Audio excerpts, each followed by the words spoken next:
తెలంగాణ ముఖ్యమంత్రి మా మిత్రుడు 4 సంవత్సరాలలోనే ఈ రాష్ట్రంలో ముఖ్యమంత్రి అయినటువంటి ఏకైక వ్యక్తి ఈ భారతదేశంలో ఎవరు లేరు. ఆయన పేరే రేవంత్ రెడ్డి.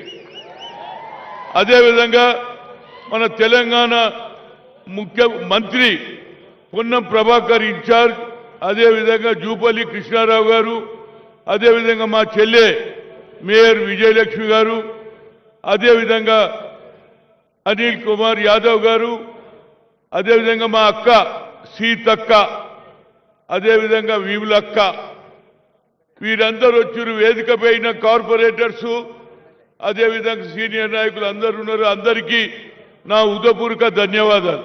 మిత్రులారా, నేను అంబర్పేటలో పుట్టినా, అంబర్పేటలోనే పెరిగిన. మా అక్కలు, మా చిన్నమ్మలు తరతరాల నుంచి ఈ బతుకమ్మ గుంటలో బతుకమ్మ ఆడేది. నేను చిన్న ఉన్నప్పుడు ఈతో కూడా కొట్టిన. కానీ కొంత దుర్మార్గులు ఈ భూమిని మహమ్మద్ ఆజం దగ్గర ఏదో కాగితం తెచ్చుకొని 35 ఏళ్ళు ఏడిపించిండ్రు. కానీ మా రేవంత్ రెడ్డి గారికి ఎందుకు చెప్తున్నానంటే, హైడా పెట్టినప్పుడు నాకేందో అర్థం కాలే. కానీ ఆయన సెలెక్షన్ ఆఫ్ ది క్యాండిడేట్ అంటే ఎంత మంచి వ్యక్తిని పెట్టిండంటే, రంగనాథ్కు ఈ హైడా ఇచ్చినప్పుడు హైడా ఈ పవర్ ఇచ్చి ఈ ప్రాంతంలో అభివృద్ధి చేయాలని చెప్పిన 5 నెలలనే ఏప్రిల్, జనవరి, ఫిబ్రవరి, మార్చి, ఏప్రిల్లో పెట్టాడు. 5 నెలలనే పూర్తి చేశాడు. అంటే అటు జ్యుడిషియరీతో ఏది లాయర్లతో మాట్లాడడం, దాంతో పాటు ఇక్కడ పని కూడా మొదలు పెట్టడం. ఆఖరుకు మొన్న ఏది ముఖ్యమంత్రి గారు వస్తున్నారు, దీనికని మేము ఒక ఏది పరిచయ తీసి ప్రజలకు వంచుతుంటే దాన్ని కూడా కేసేసిండు. అదేవిధంగా మా మిత్రుడు, నేను మర్చిపోయిన కాలేరు వెంకటేష్ గారు శాసనసభ్యుడు. అంటే నా ఉద్దేశంలో ఎంత పని చేసిండంటే దానికి ఇవాళ అపోజిషన్ నాయకులు ఒకటే పని పెట్టుకున్నారు. హైడ్రా అంటే ఇల్లు కొడతారు, హైడ్రా అంటే ఇల్లు కొడతారు. అరే కాదురా బాబు, ముఖ్యమంత్రి చెప్పుడు ఏ ఇండ్లు అయితే మదిలో పోతున్నదో వాళ్ళకు 2 బెడ్లు కట్టిస్తాడు. ఇవాళ గాజుల రామారంలో 300 ఎకరాలు కబ్జా చేసిండ్రు. ఎవరికి తెలియదు. హ్యాట్స్ ఆఫ్ టు రంగనాథ్ గారు.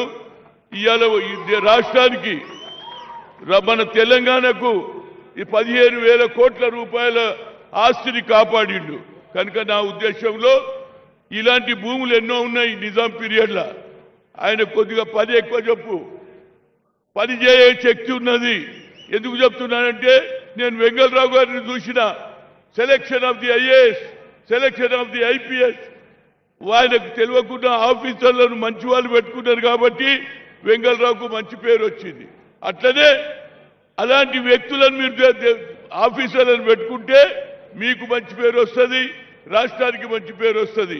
దీనికి కారణం ఏంటంటే, ఇవాళ ఎవరు కిషన్ రెడ్డి గారు, అరే నువ్వు ఎంతసేపటికి ఇడనే ఉంటావు, ఏం చేసినావు ఈ 5 ఏళ్ళ? నేనన్నా చేసిన ఒక శాసనసభ్యుడుగా ఈ ప్రాంతంలో ఆనాడు చెన్నారెడ్డి గారు ముఖ్యమంత్రి ఉన్నప్పుడు సిపిఎల్ ల్యాండ్లో మేము పిల్లలు ఏది ఫుట్బాల్, క్రికెట్ ఆడుతుంటే కొట్టడం జరిగింది.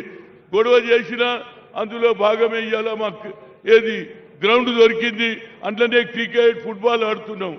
అందులోనే Rajiv Gandhi international swimming pool కట్టించాం. అదేవిధంగా ఇవాళ బతుకమ్మ కుంట చెప్పడంతో ఇమీడియట్ గా రంగనాథ్ పిలిచి చెప్పావు. I hats off to Ranganath గారు. అదేవిధంగా ఇంకా 2 పనులు ఉన్నాయి.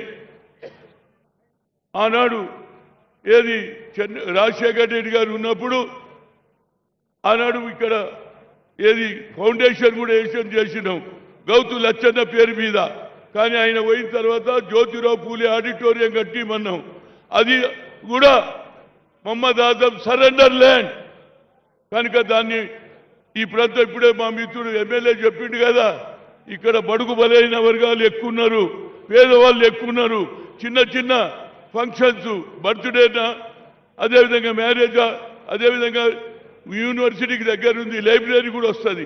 అది నిజంగానే గవర్నమెంట్ సరెండర్ చేసిన ల్యాండ్ మహమ్మద్ ఆజం. దాన్ని కూడా ఆక్రమించుకోవాలి కొందరు ప్రయత్నం చేస్తున్నారు.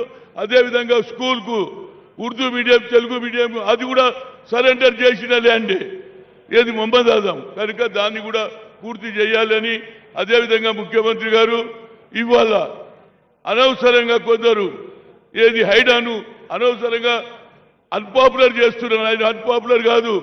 ఇవాళ మొన్న వర్షాలు వస్తే నేను చూసిన ఎన్ని ఇమీడియట్ గా పోతున్నాడు ఆ ప్రాంతానికి. అదేవిధంగా ఇక్కడ కలెక్టర్ గారు ఉన్నారు, వారందరూ కూడా చూస్తున్నారు. ఎందుకంటే నా ఉద్దేశంలో Hyderabad number 1 city being a former sports minister I'm really appreciating you. భారతదేశంలో ఇక్కడ స్పోర్ట్స్ గ్రౌండ్ ఉన్నా స్పోర్ట్స్ సిటీ చేసిన వాడు ఎవరు లేడు. ఒక పటియాలలో ఉన్నది. అందుగుంచే రాజీవ్ గాంధీ ఆలోచన మేరకే దేశంలో ఏషియన్ గేమ్స్ చేసిన వ్యక్తిగా ప్రతి సంవత్సరం గత 18 ఏళ్ల నుంచి రాజీవ్ గాంధీ ఇంటర్నేషనల్ 2020 అండర్-19 అండర్-17 అండర్-20 అండర్-14 చేస్తున్నా. కనుక మీరు ఆ స్పోర్ట్స్ మొదలు పెడితే యావత్ భారతదేశ ప్రజలందరూ కూడా అదేవిధంగా ముఖ్యమంత్రులకు మీరు రాజీవ్ గాంధీ ఆలోచన కన్యాకుమారి నుంచి కశ్మీర్ తరిగి ఈ ప్రాంతంలో ఏం చెప్పిండు డారీ అన్నాడు, we come to the power will conduct cash wise census అన్నాడు. ఈ భారతదేశంలో మొదటి వ్యక్తి నువ్వే ఇంప్లిమెంట్ చేసావు. నేను 10 జిల్లాలు తిరిగిన తర్వాత సిద్ధరామయ్యను కామారెడ్డిలో 42 అనౌన్స్ చేసిరు. అది ఇంప్లిమెంట్ చేస్తుంటే అసెంబ్లీలో మీరు బిల్ పాస్ చేస్తారు, అది అన్ని పార్టీలు చేస్తుంది, కానీ మళ్ళా కోర్టుకు పోతున్నారు. అంటే మేము బతుకొద్దురా బాబు, మేము బడుగు బలైన పైకి రావద్దా? సిడబ్ల్యూసీలో నిర్ణయం తీసుకున్నారు. ఏది ఈబీసీ అంటే నేను ఏదో అనుకున్నా. ఈబీసీ అంటే ఎక్స్ట్రీమ్ బ్యాక్వర్డ్ క్లాస్, అంటే సాకల్వాడు మంగళవాడు కిందోడు వాళ్ళకు కూడా పైకి రావాలంటున్నారు. తప్పనిసరిగా మీరు 42% ఇవ్వండి జిల్లా పరిషత్లో. అదేవిధంగా లోకల్ బాడీలో మా పిల్లలు కూడా భవిష్యత్తులో వస్తారు. గతంలో సోనియా గాంధీ కూడా ఐఐటి ఐఐఎంలో రిజర్వేషన్ లేదని సుప్రీంకోర్టు కొట్టేస్తే ఆ రోజులు మా తల్లి దగ్గర పోయినా, అమ్మా talent is not anybody's property, God has given everybody, we should give opportunity అంటే ఆమె మన్మోహన్ సింగ్ బిల్ పార్లమెంట్లో బిల్లు పెడితే బిల్లు పాస్ అయింది. ఇవాళ మా పిల్లలు ఒక్కొక్కటి 1,40,000 సంపాదిస్తున్నాడు. All India Institute of Medical Sciences చదువుతున్నాడు, డాక్టర్లు అవుతున్నారు. ముఖ్యమంత్రి గారు ఈ 2 ఏది మహాత్మా జ్యోతిరావు పూలే ఇంకో స్థలం అది ఉర్దూ మీడియం తెలుగు మీడియంకి ఇస్తే నీకు మంచి పేరు వస్తుంది. అదేవిధంగా ఏదైతే మూసి బ్రిడ్జ్ కడుతున్నారో కొందరు ఇళ్ళు పోతున్నాయి, దానికి కొద్దిగా వాళ్ళందరూ వచ్చి నాకు రిప్రజెంటేషన్ చేసిర్రు. దయచేసి వాళ్ళ 50 ఇళ్ళు పోతున్నాయి, వాళ్ళకు కూడా మీరు న్యాయం చేయాలని చెప్తూ ఇప్పటికే చాలా కాలం సిద్ధమైంది.